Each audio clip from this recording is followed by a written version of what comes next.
कितनी होती हैं? 7। ठीक है, 7 के नाम मालूम होंगे। अब अगर 7 फंडामेंटल क्वांटिटी होती है तो बाकी की, हाँ देखो, लेंथ लिख दे रहे हैं, देखो नहीं, लेंथ, मास, टाइम, टेम्परेचर, फिर करंट के लिए सीधे ए बना दें। देखो हम उसकी डायमेंशन ही बना दे रहे, ठीक है। देखो सिंबल नहीं बना रहे, नाम नहीं लिख रहे, डायरेक्ट उसका वो बना दे रहे जो यूज होता है अल्फाबेट, ठीक है। एल मतलब लेंथ, ठीक है, मास, और टी मतलब टाइम, ठीक है। लेंथ मास टाइम हो गई। उसके बाद टेम्परेचर, टेम्परेचर को अपन रिप्रेजेंट करते हैं के से, के फॉर केल्विन। टेम्परेचर की ऐसा यूनिट क्या होती है? केल्विन, तो रिप्रेजेंट करते हैं के से। टाइम की ऐसा यूनिट क्या होती है? सेकेंड। मास की किलोग्राम, मास की किलोग्राम, लेंथ की मीटर, ठीक है, मीटर, किलोग्राम, सेकेंड, और टेम्परेचर की आ गई अपने पास केल्विन। उसके बाद देखो क्या होता है, नंबर ऑफ सब्सटेंस, किसी चीज़ यानी कोई चीज़ कितनी है, नंबर यानी काउंटिंग, नॉर्मल काउंटिंग, उसको अपन रिप्रेजेंट करते हैं एन से। एन मतलब मोल, ठीक है, मोल, किसी भी चीज़ के अमाउंट को अपन एन से रिप्रेजेंट करते हैं, एन मतलब हो गया मोल। इसके अलावा ल्यूमिनस इंटेंसिटी, ल्यूमिनस इंटेंसिटी को अपन मेज़र करते हैं सी डी से, ठीक है, सी डी। ल्यूमिनस इंटेंसिटी मतलब अरे वो मोमबत्ती जलती है ना, तो वो कितनी तेज जल रही है उस हिसाब की चीज़ कहला गई, यानी वो उसकी लाइट कितनी तेज निकल रही। फिजिक्स की किताब है, सेकेंड चैप्टर खोलो जरा इसका। देखो 6 हो गई। इसके अलावा एक और कौन सी जल्दी बताओ पहले? लेंथ, मास, टाइम, टेम्परेचर और करंट। करंट को कैसे रिप्रेजेंट करते हैं? ए से। ए मतलब एम्पियर। अरे ये कैंडेला कभी आता नहीं है ना, तो हम सी डी से करते हैं।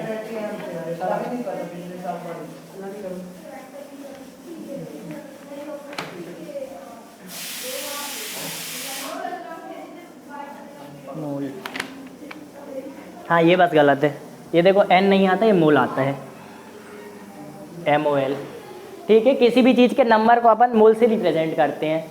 ये फंडामेंटल क्वांटिटी हो गई। बाकी जितनी भी दरवाज़ा तो बंद कर दो, दरवाज़ा बंद कर दो, बाकी क्वांटिटी बची वो कैसी कहलाएंगी? डेराइव्ड, है ना, क्योंकि बाकी जो भी क्वांटिटी रहते हैं इससे डेराइव होती है। फोर्स कैसी क्वांटिटी कहलाई? MLT-2, तो फोर्स इनसे डेराइव्ड है, MLT इससे डेराइव्ड है। तो डेराइव के एग्जांपल होगा एक फोर्स। एक और एग्जांपल दे दो, एक और एग्जांपल दे दो। एनर्जी, हाँ एनर्जी, ठीक है। ग्रेविटी, ग्रेविटेशनल तो फोर्स ही है, और वेलोसिटी, यानी कोई भी चीज़ जो डेराइव है इससे वो कहलाएगी डेराइव्ड क्वांटिटी। फिर 2 क्वांटिटी ऐसी भी रहती हैं जो ना फंडामेंटल होती है ना डेराइव्ड होती हैं। शाश्वत इधर देखो, जो ना फंडामेंटल होती है ना डेराइव्ड होती है उनको अपन क्या कहते हैं? सप्लीमेंट्री क्वांटिटी, ठीक है। सप्लीमेंट्री देखो लिख नहीं रहा, पूरा पूरा रिवाइज बस करा। सप्लीमेंट होती है वो, देखो फंडामेंटल जो डेराइव नहीं होती, फिर डेराइव जो फंडामेंटल से डेराइव होती हैं। सप्लीमेंट्री, सप्लीमेंट्री होती है डायमेंशनलेस क्वांटिटी। तो देखो मतलब उससे कुछ डेराइव नहीं होगा, हाँ। सप्लीमेंट्री क्वांटिटी मतलब सबसे पहले ये होंगी डायमेंशनलेस, मतलब इसकी डायमेंशन क्या होगी? 0 0 0 0 0, कोई डायमेंशन नहीं, डायमेंशनलेस क्वांटिटी, ठीक है। अब जैसे पाई हो गया, पाई की कोई डायमेंशन नहीं है, तो पाई हो गई एक सप्लीमेंट्री क्वांटिटी। अब देखो ये सप्लीमेंट्री क्वांटिटी नहीं, इसकी डायमेंशन नहीं है ना, पाई एक नंबर है, नंबर की कोई डायमेंशन नहीं है, तो इसको अपन बोलेंगे डायमेंशनलेस। इसकी कोई डायमेंशन नहीं है ना, लेंथ ना मास ना टाइम, केवल एक नंबर है, तो वो क्वांटिटी भी ऐसी रहती है जिनकी कोई डायमेंशन नहीं होती है। अब देखो सप्लीमेंट्री क्वांटिटी के 2 एग्जांपल देखो। एक आता है एंगल, फंडामेंटल में जो डायमेंशनलेस होती है ना, नहीं होती। देखो लेंथ मतलब L की पावर 1 है ना, L की पावर अगर 0 होती तो वो कहलाती डायमेंशनलेस, ठीक है, समझ में आया इतना। अब देखो सप्लीमेंट्री क्वांटिटी एंगल और सॉलिड एंगल। एंगल मतलब ये 2 हैं, इसके बीच में ये कहलाया एंगल। सॉलिड एंगल मतलब अगर ये 3 एक्सिस में होती, मान लो ये एक कोन होती, अगर ये कोन देखो ये प्लेनर नहीं है, ठीक है, ये बाहर निकला एक कोन है, मान लो आइसक्रीम कोन है, आइसक्रीम कोन में अगर अपन ने धूल भर दी तो दिख रहा है कि वो एक एंगल है लेकिन वो 3D है, तो ऐसे 3D एंगल को अपन क्या कहते हैं, सॉलिड एंगल। ये चीज़ पता चली। अब एंगल की यूनिट क्या होती है, बताओ बताओ बताओ बताओ, एंगल की यूनिट क्या होती है? हाँ देखो, डिग्री ऐसा यूनिट नहीं होती, एंगल की ऐसा यूनिट होती है रेडियन। ठीक है, कभी भी एंगल नापते हैं तो रेडियन में नापना है, डिग्री में सरलता के लिए नापते हैं। सॉलिड एंगल की ऐसा यूनिट क्या होती है, st radian, st dot radian कर दिए। ठीक है, ये अगर एंगल 45 डिग्री का एंगल है, अगर 45 डिग्री का एंगल है तो अपन को बताना है वो कितने रेडियन का एंगल है। 45 डिग्री का एंगल कितने रेडियन का एंगल है? हंसो नहीं फिर बनता नहीं पेपर। 45 डिग्री, हाँ हाँ ऐसा कर देंगे। तो देखो, अगर अपन को कहीं पे दिया है 45 डिग्री एंगल, जैसा कि अभी पूछा 45 डिग्री एंगल, अब इसको ऐसा यूनिट में कन्वर्ट करना है तो कैसे करेंगे? तो देखो, सबसे पहले जो 360 होता है, 360 डिग्री एंगल होता है 2 पाई, तो 360 डिग्री एंगल कितना होता है, 2 पाई। ठीक है, 1 डिग्री कितना हुआ, 1 डिग्री हुआ यहाँ से 2 पाई बाई 360, मतलब 1/180 पाई, यानी पाई बाई 180। समझ में आया? 1 डिग्री हुआ पाई बाई 180, तो 45 डिग्री कितना हुआ, तो 45 इंटू 1/180 यूनिट आ जाएगी रेडियन। क्या 1/4 रेडियन। हाँ यहाँ पर, अरे तो पाई रेडियन इसकी यूनिट है ना। कैसे आएगा 5/4? क्या आंसर क्या आएगा पहले बताओ। 9 5 ज़ा 45, 9 2 ज़ा 18, 0 1/4। ठीक है, तो 1/4 पाई रेडियन, मतलब आंसर आ गया पाई बाई 4 रेडियन। कैसे निकाला, समझ में आया? ठीक है, कैसे निकाला समझ में आ गया, नॉर्मल था। चलो मिटा दे रहा, किसी को समझ में नहीं आया बताओ, समझ में आया? आ गया ना? कैसे निकालते बता, मैं बता रहा हूं, मैं ना देखिए पाई से डिवाइड करते हैं 360। हाँ देखो, 360 डिग्री मतलब 2 पाई। अब 1 डिग्री निकालना है तो 1 डिग्री यहीं छोड़ दो, 360 नीचे ले जाओ तो अपना आ जाएगा कितने पाई। ठीक है, अब यहाँ पे देखो हमने रेडियन नहीं लिखा, 2 पाई रेडियन लिखना था हर जगह। चलो ठीक है, तो हाँ, एक होती है रेडियन, एक होती है st रेडियन। ये समझ में आ गई, ये कौन सी क्वांटिटी कहलाई, derived quantity, sorry supplementary quantity, जो ना फंडामेंटल है ना डेराइव्ड है। हाँ, एंगल और सॉलिड एंगल, ये क्या है, ये नाम है। और इसके यही देखो, अभी पे ये कंप्लीट करो फिर हम सोचेंगे। अब देखो,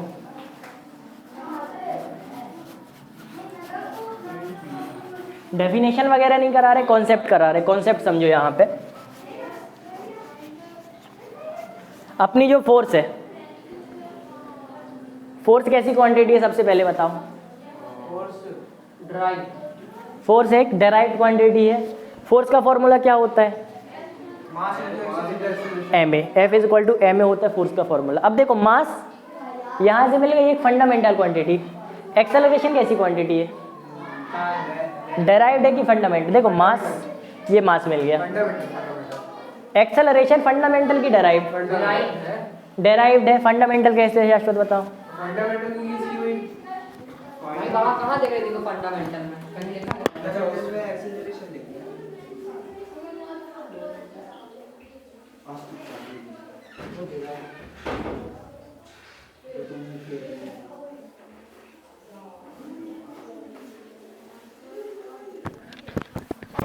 फिजिकल एजुकेशन आपने दिया? हम लोग के में ऐसा नहीं था, बोर्ड का पेपर देने नहीं, बाकी लगता था उसमें वो जाता था। हाँ नहीं, हम लोग पेपर नहीं आता था ना, कुल फिजिकल चीज़ें कराते थे तो बन जाती थी। चलो चलो ये बताओ, क्या F is equal to M A एक ऐसी क्वांटिटी फंडामेंटल की डेराइव्ड। अब ए को भी फंडामेंटल के हिसाब से लाओ। कैसे लाओगे, एक्सेलरेशन क्या होता है, एक्सेलरेशन मतलब इनके टर्म्स में लाओ ना, फोर्स के टर्म्स में, इनके terms, velocity upon time.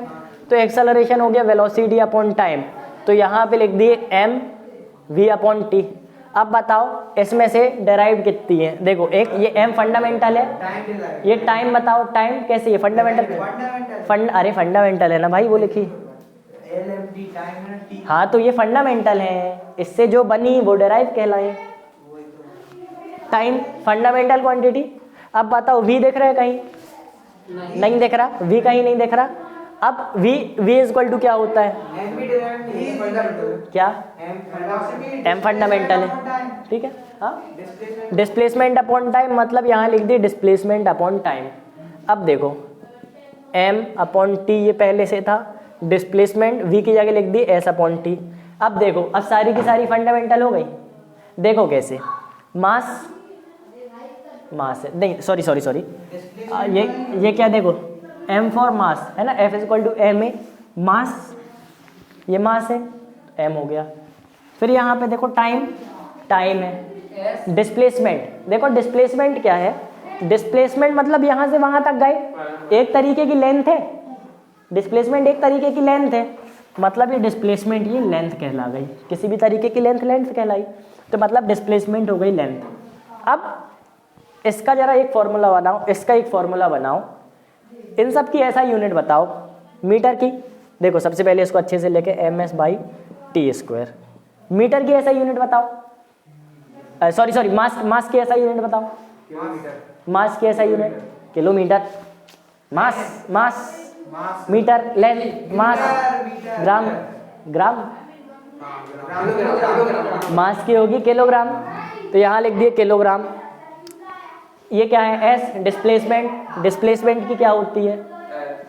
Displacement distance displacement क्या होती है? ऐसा यूनिट लेंथ, ठीक है। ऐसा यूनिट क्या होती है? अरे मीटर, तो यहाँ किलोग्राम मीटर अपॉन टाइम की सेकेंड स्क्वायर, तो इसको अपन लिख सकते हैं किलोग्राम मीटर पर सेकेंड स्क्वायर। तो ये अपना आ गया फॉर्मूला किसके टर्म्स में? ऐसा यूनिट फंडामेंटल ऐसा यूनिट के टर्म में फॉर्मूला आ गया। हाँ देखो फोर्स का फॉर्मूला आया फंडामेंटल ऐसा यूनिट के टर्म में, ठीक है। ये चीज अपनी क्लियर है। अब इसी को अपन 1 न्यूटन कहते हैं। 1 न्यूटन आ सकता है, डेरिवेशन नहीं है ये, है ना। बाकी ऐसे क्वेश्चन आते हैं। अब देखो अपन ने क्या किया, ऐसा यूनिट के लिए निकाल लिया, ऐसा यूनिट के हिसाब से फोर्स का निकाल लिया। अब अपन क्या करेंगे, इसी में देखो ये जो किलोग्राम है, किलोग्राम क्या हुआ? देखो सबसे पहले किलोग्राम की पावर बताओ 1 है, जिसकी पावर कुछ नहीं उसकी पावर 1। मास की ये मीटर की भी पावर 1 है। अब बताओ ये किलोग्राम क्या है? Length mass time mass kilogram mass, तो ये हो गया किलोग्राम की जगह लग दी m। मीटर क्या है? लेंथ, तो l। सेकेंड क्या है? टाइम t, और ये लिख दिए -2, ठीक है। तो ये अपना आ गया डायमेंशनल फॉर्मूला। ये कैसा था? ये इसकी SI यूनिट के हिसाब से यूनिट आ गई, ठीक है। फंडामेंटल यूनिट के हिसाब से SI यूनिट है, ठीक है। फंडामेंटल यूनिट के हिसाब से SI यूनिट है किसकी? फोर्स की। ये क्या है? ये है उसका डायमेंशनल फॉर्मूला, ठीक है। समझ में आया? डायमेंशनल फॉर्मूला किसी और का निकालने देंगे तो निकालोगे, ट्राई करो, मिटा नहीं रहे इसको, हमको बस वेलोसिटी का निकाल के दिखाओ। हाँ सबका बताते हैं, पहले वेलोसिटी का निकालो। वेलोसिटी का डायमेंशनल फॉर्मूला लगाओ, सब बताओ। Displacement upon time, displacement upon time, displacement क्या है? लेंथ, टाइम क्या है? t, तो l अपॉन t मतलब lt -1, ये हो गया हाँ देखो m0 l1 t -1 लिख सकते हैं। किसी चीज को नहीं लिखे, देखो m0 की वैल्यू क्या होती है? किसी की भी चीज अगर 0 रहती है तो उसका आंसर आता है 1। किसी की भी पावर 0 है मतलब आंसर आएगा 1, ठीक है। तो m0 लिखने की नीड नहीं, किसी की भी पावर 0 मतलब आंसर आता है 1।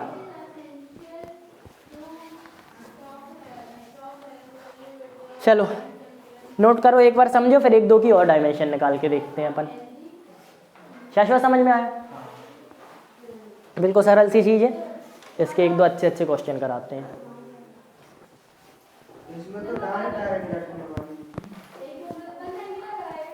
हाँ नहीं ठीक है ना, जितनी किताब में दी है ना उतने का हम कराते हैं यहाँ पे। पहले तुम लोग एक बार अच्छे से समझ लो, फिर तुम लोग से खुद निकालते बन जाएगी। पूरे जितने कराए जाएंगे। बस इसके वो याद होना चाहिए ना भैया, ऐसा यूनिट, हाँ क्या ऐसा यूनिट याद होना चाहिए। ऐसा यूनिट नहीं, हाँ ऐसा यूनिट समझ में आनी चाहिए कि किसके किसके थ्रू बनते, फॉर्मूला डाल डाल के निकाल लेंगे। ये दोनों समझ में आ गई है ना, रब कर दें। चलो मिनिमम कितने आएंगे? मिनिमम नहीं, पूरे ही आएंगे, पूरे के, हाँ पूरे जितने कराए जाएंगे क्लास में हो जाएंगे उतने पूरे आएंगे। 14-15 तो पढ़ना पड़ेगा ही।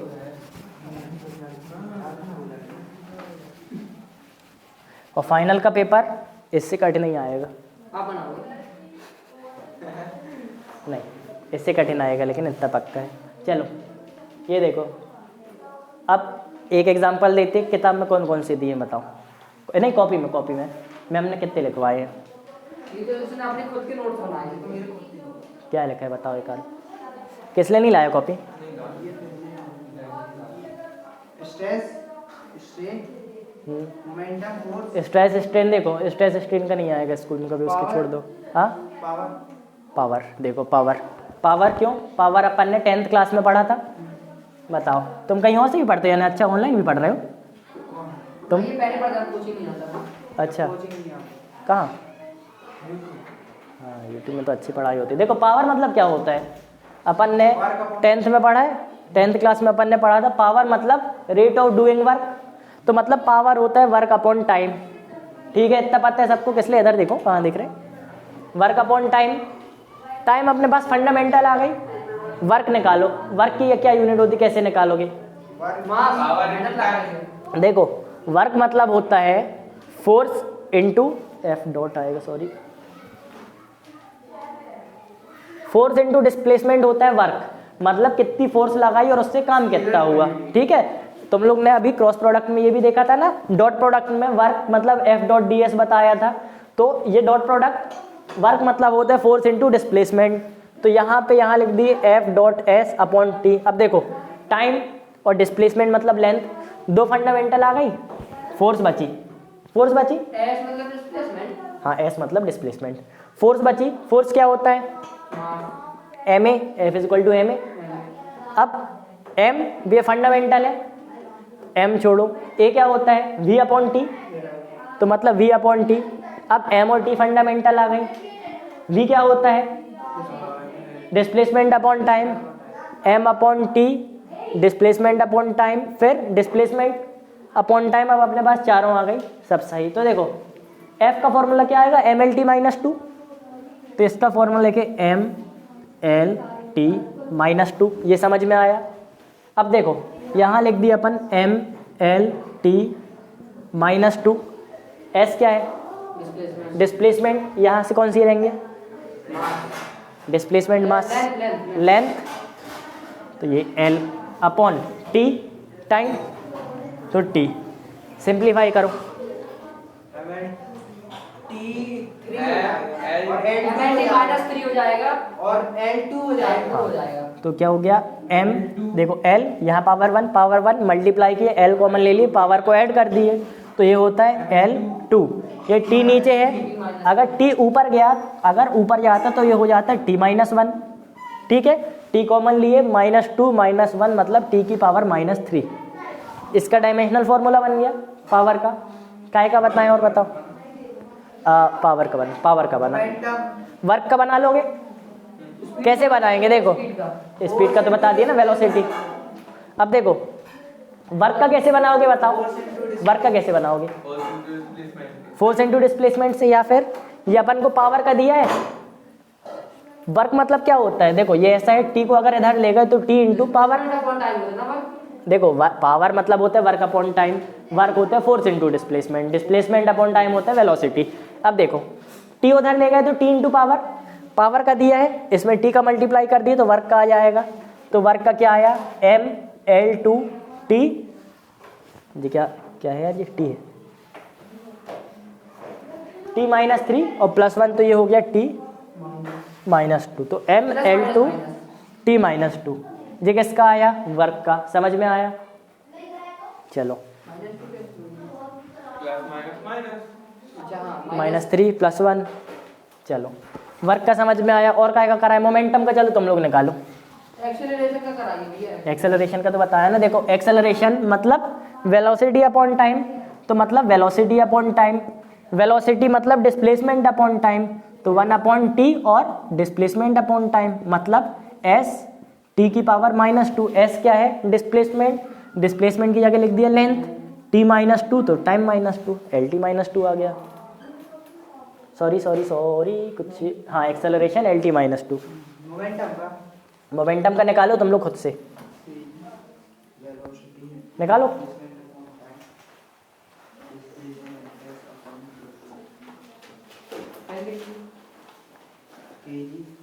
मत खोलो, साथ ही में निकाल लो, किसी के साथ में निकाल लो, मत निकालो। मोमेंटम बिल्कुल बेसिक चीज़ें बता रहा हूँ। फिर कल इसके करेंगे अच्छे वाले क्वेश्चन। मोमेंटम का क्या होता है भैया? P = mv, momentum P = mv, मास टाइम्स वेलोसिटी, ये होता है मोमेंटम का फॉर्मूला।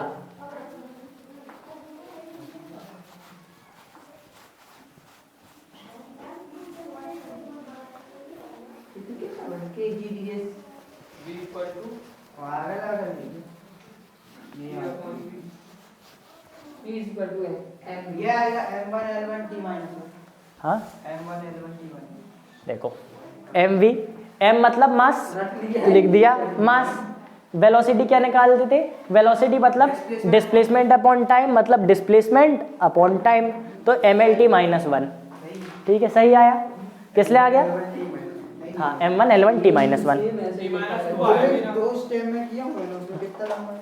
क्यों t -2 क्यों आएगा बताओ? दोनों के अपॉन पे जाएगा ना, टी के अपॉन पे जाएगा। दोनों के अपॉन पे? अरे तो दोनों के अपॉन पे जाएगा तो एक ही के अपॉन पे कहलाया ना। नहीं लेकिन टी प्लस अलग चीज होती है, टी अलग चीज होती है, टी का स्क्वायर हो जाएगा। ऐसा नहीं T मतलब क्या करते। है? ये और ये अनइक्वल है, P मतलब क्या है भैया? ऐसा नहीं करते हैं। टी एक ही जगह आएगा। ये देखो ऐसे क्या लिखे हो? मतलब क्या है?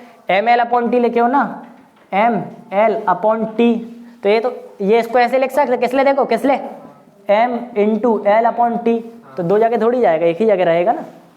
भैया P मतलब मोमेंटम, P मतलब मोमेंटम, मास, वेलोसिटी। समझ में आया? और कोई सा करा है? डायमेंशन ज़्यादा आगे नहीं बढ़ रहा है अभी, डायमेंशन बस समझो। हो गया या नित्य बन जाएंगे ना डायमेंशन फॉर्मूले नॉर्मल। अब देखो क्या करना है इस हाँ बस जाने दे रहा। तो देखो डायमेंशन निकालते बन गई अपन से, डायमेंशन अपन ऐसे ही निकालते हैं। इसके बाद इसमें कुछ इसी के ऊपर, यानी जब डायमेंशन निकालते बनने लगी तो इसके कुछ आती हैं एप्लीकेशंस, यानी प्रिंसिपल ऑफ होमोजेनिटी एक हो गई। मतलब दो चीज़ें, एक बात पता तुम लोग को, एक सुनो, अरे इधर देखा करो, किलोग्राम से किलोग्राम को ऐड करते हैं, किलोग्राम से मीटर को तो ऐड नहीं करते, तो इसको कहते हैं प्रिंसिपल ऑफ होमोजेनिटी। मतलब सेम चीज़ से सेम को ऐड करेंगे, मतलब जिसकी डायमेंशन सेम होगी उसी को ऐड करेंगे। तो एक ये चीज़ हो गई, किसी चीज़ का एक्सप्रेशन डिराइव करना। मतलब देखो इसकी 3-4 एप्लीकेशंस हैं। इतना अगर अच्छे से बनने लगा तो कल वो चीज़ चालू करेंगे। कल आओगे? कल सब आओगे? ठीक है, तो कल डायमेंशन कंप्लीट करा देंगे।